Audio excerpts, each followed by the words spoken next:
Alright guys, a quick one. Here, I'll detail how to disable charging sound on Samsung phone. So if each time you plug a charger to your Samsung phone, you feel the charging sound and now you want to disable it, then there's a video for you. So for the end of this, if you found this often informative, please don't forget to like and then subscribe. Now to turn off or disable charging sound on Samsung Galaxy phone, all you need to do is go ahead and open the settings app. On the settings page, scroll down, locate and click on sounds and vibration.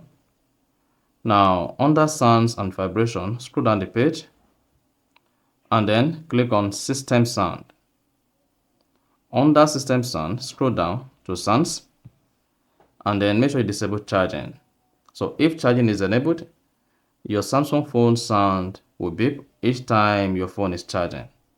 And the system sound to beep is called cam or Galaxy or phone or retro.